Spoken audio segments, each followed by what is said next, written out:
Rodrigo, vamos lá? Vamos, então, para o Bernard poder aproveitar as falas de vocês, vamos fazer com 20 minutos, né? Acho que vocês até já acertaram isso entre vocês, e a gente depois deixa um pouco mais de tempo para nós respondermos ao debate, tá bom? Obrigada.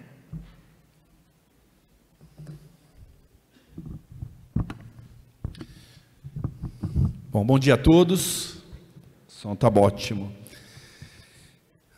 Primeiro, e antes de mais nada, eu acho que o mais importante é a Febrafite vir aqui e render uma justa homenagem ao Fisco Mineiro. Eu acho que nenhum outro... Eu estou participando muito desse debate, como o Api falou, mas eu tenho a plena convicção que nenhum outro estado da federação a gente poderia fazer um debate de reforma tributária tão qualificado, feito apenas pelos seus próprios integrantes da carreira. Eu falo isso porque eu tenho circulado em todos os debates de reforma tributária, a gente está envolvido nessa pauta desde 2015, e onde a gente passa tem um mineiro bem posicionado, sendo protagonista do debate. Vou dar alguns exemplos. E a primeira homenagem vai ao Júnior, vocês conhecem como Júnior, que é o Manuel Procópio. Ele é o diretor, o primeiro nome, lá na Secretaria Extraordinária de Reforma Tributária, debatendo a reforma tributária sobre o consumo, assessorando diretamente, assessorando é pouco, dirigindo a Secretaria Extraordinária junto com o API. E certamente ele é a pessoa mais qualificada para mim, entre os auditores fiscais, para falar sobre reforma tributária. Mas esse é um exemplo, eu vou citar outros rapidamente. Se a gente for para o Concefaz, tanto entre os secretários que apoiam a reforma, a gente tem o Luiz Cláudio como protagonista, e temos o René, lá que também é o protagonista, numa outra posição, importante para aprimorar o debate e para melhorar o texto, né, para exercer a democracia. Então, 2 representantes do Fisco Mineiro, também nesse debate no Concefaz. Poderia citar também Vilsar e Edinho, vocês que estão organizando o debate, um próximo vocês podem fazer a reforma tributária dos mineiros para os mineiros, alguma coisa assim. Mas, por exemplo, o Oswaldo no ENCAT tem um papel preponderante, eu tive junto agora com eles falando de reforma tributária lá no ENCAT em Manaus. O Ricardo Oliveira, ele coordena o GT 47 do Confas, que estuda exatamente toda a questão operacional da reforma tributária. Os 2 vice-presidentes das nossas federações são de Minas. O Marco Couto faz um trabalho brilhante na FENAFisco e a nossa Papá na Febrafite. Então, os mineiros também estão bem posicionados nas entidades de classe nacional. Temos também... podendo falar aqui com toda a tranquilidade, na comissão técnica da Febrafite, o Geraldo Datas, Marco Túlio, Geraldo Werneck, e tantos outros nomes que Minas tem sido um protagonista. Até esse debate agora está no Senado, e por coincidência a gente tem um senador mineiro, que é o presidente do Senado, que é o Pacheco. Então, eu vim aqui para tentar restaurar, como paulista, a política café com leite com vocês, para ver se a gente consegue ter um pouco mais de protagonismo, pegando carona com vocês. E eu corro esse risco falando na frente dos colegas aqui de São Paulo, a Rosana, o Gabriel, que são do Sinafresp, e também meus amigos aqui da Bahia, da Febrafite, mas realmente a gente tem que render homenagens a Minas, e a salva de palmas são para vocês, com toda certeza.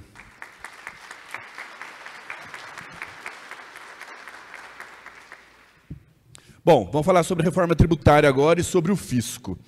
E o papel da Febrafite nesse debate. A Febrafite vem sendo protagonista já há muito tempo. Inicialmente, nós tínhamos, na gestão do Roberto Kupski, uma proposta de reforma tributária. E essa proposta era própria e ela pregava a divisão das bases, deixando a tributação sobre o consumo para os estados, da renda para a União e propriedade para os municípios. Isso veio década de 90, ou 2000, 2010, e a gente percebeu que nós somos um ator importante no debate, mas não relevante o suficiente para emplacar uma proposta de reforma tributária nossa. Este é um debate de toda a sociedade, que envolve academia, setores, corporações, atores políticos. Na gestão anterior do presidente Juraci, que eu fui vice-presidente, a Febrafite optou por uma postura de retirar sua proposta de reforma tributária e se tornar um ator para debater tecnicamente como um crivo todas as propostas de reforma tributária que se apresentassem, querendo se colocar como uma ágora, falando, ó, essa proposta é boa, atende os princípios, essa não é boa. Dando uma chancela. Isso nos fortaleceu no debate.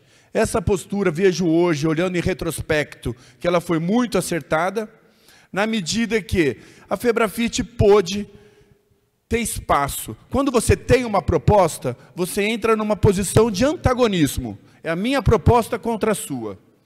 E você vira também vidraça. Quando você não tem uma proposta, você se coloca numa posição de crítico, mas uma crítica construtiva.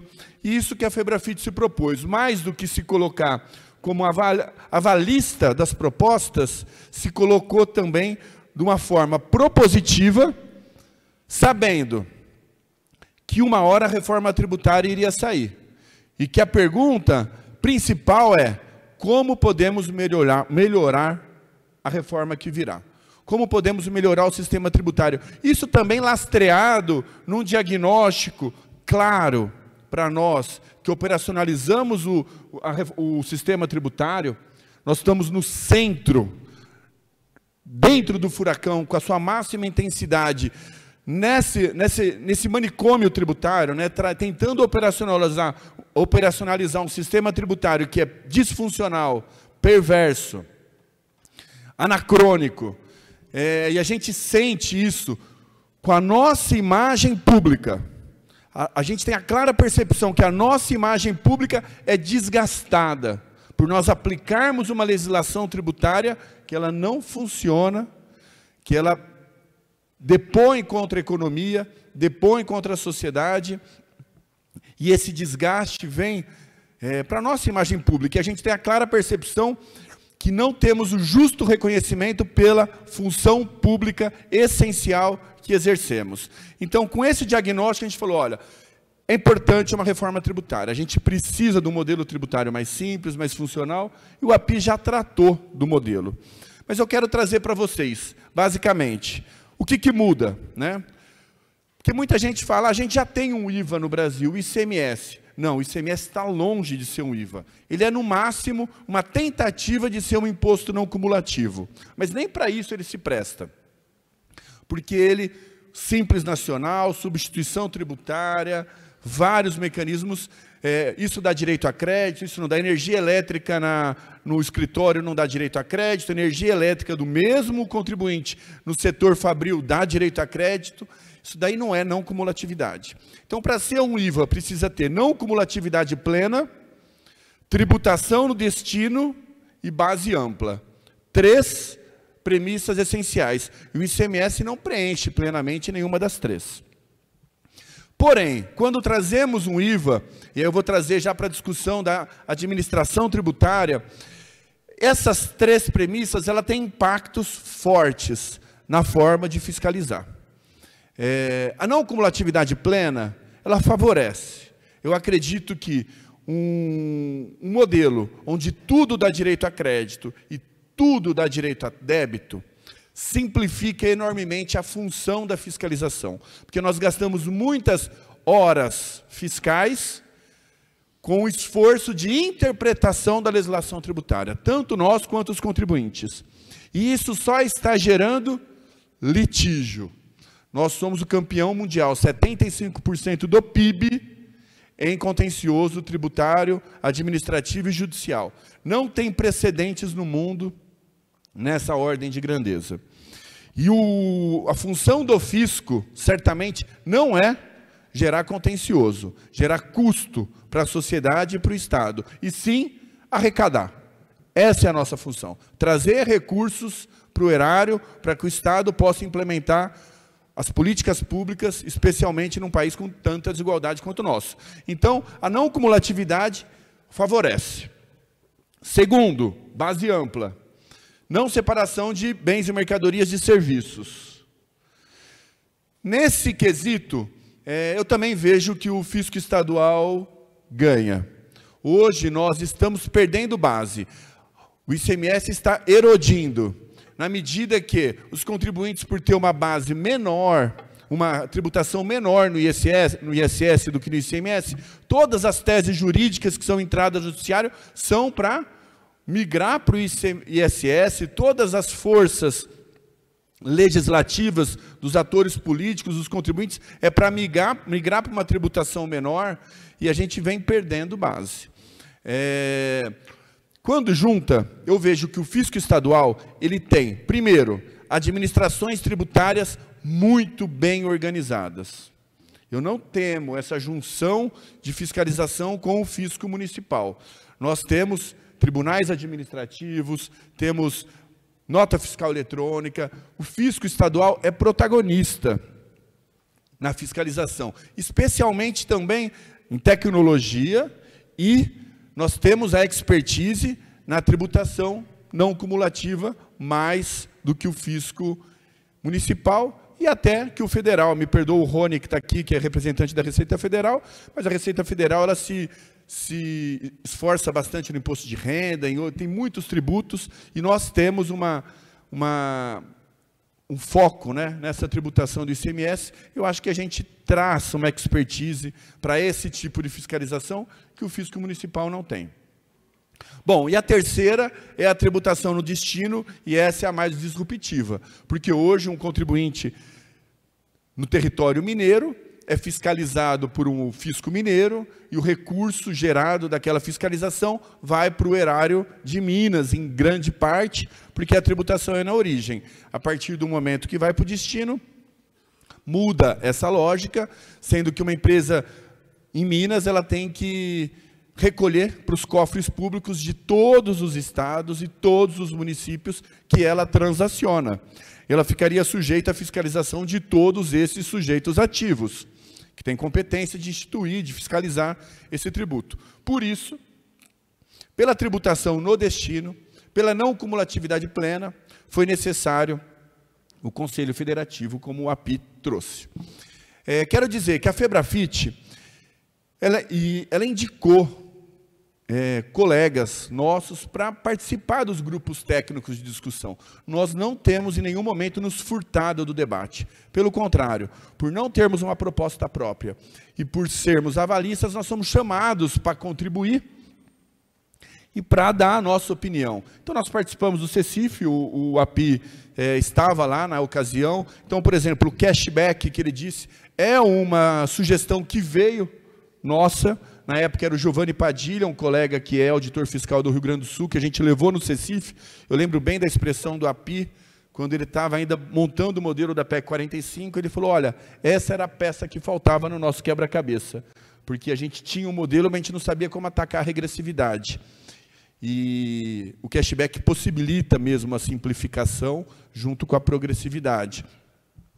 Então, a gente tem proposto muitas soluções, dentre elas o cashback, o Conselho Federativo, o modelo operacional. Nós trabalhamos na construção do texto, que primeiro foi no relatório da PEC 110, do relator senador Roberto Rocha, e foi em grande medida encampado pelo deputado Aguinaldo Ribeiro em seu relatório.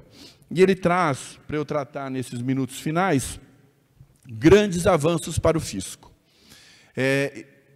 Já deixando claro para vocês, a pergunta é, como é que ficam as prerrogativas do fisco depois da reforma tributária? Essa é a grande pergunta, a pergunta do milhão. Como vai ficar? Não sei. Como os deputados e senadores quiserem que fique, porque é eles que fazem as leis, mas nós temos a responsabilidade de atuar nesse debate, influenciando para que o planejamento, a legislação fique próxima da operacionalização, para que tenhamos menos problemas na hora de operacionalizar. E somos respeitados por isso nesse debate. Então, vai ser muita coisa definida em lei complementar. Então, eu vou trazer para vocês, como técnico, o político fala o que acredita, né? o que quer que seja. O técnico ele é um pouco mais conservador, tendo que falar o que ele vê e o que ele analisa. Então, dentro da PEC 45, como qualquer emenda constitucional, como qualquer norma constitucional, ela trata de diretrizes, de princípios. Então, se alguém quiser saber como vai ficar a substituição tributária, não é este o lugar. Se alguém quiser saber como vai ser a ordem de serviço fiscal, vai precisar, não é esse o lugar. São debates que vão se estender por pelo menos 2 anos, até 2026, que é onde começa a operacionalização. E a gente precisa estar atuante. Então, vamos lá, o que a gente conseguiu? Rapidamente. Primeira questão, que eu acho relevantíssima. Nós conseguimos mudar o artigo 37 da Constituição. Num texto de reforma tributária, nós estamos mudando um texto de direito administrativo, o artigo 37, inserindo o parágrafo 18, trazendo a obrigatoriedade de uma lei orgânica da administração tributária. Um sonho da nossa categoria há muito tempo. Definindo prerrogativas, direitos, garantias, responsabilidades funcionais dos servidores da administração tributária. Na ADCT tem prazo para se fazer essa lei orgânica. Tem gente que chama LOF, né? Acho que na Receita Federal o pessoal chama de LOF, a gente chama de LOAT em São Paulo. Mas é isso, é um pleito antigo que vai estar na Constituição. Seremos a terceira carreira a ter uma lei orgânica, se ela sair, exceto magistratura e Ministério Público. Outra, essa é mérito do Júnior, Manuel Procópio, que está lá no debate. Era uma preocupação nossa, a gente levou a ele a preocupação do Conselho Federativo. Quem vai exercer as funções exclusivas do Conselho Federativo?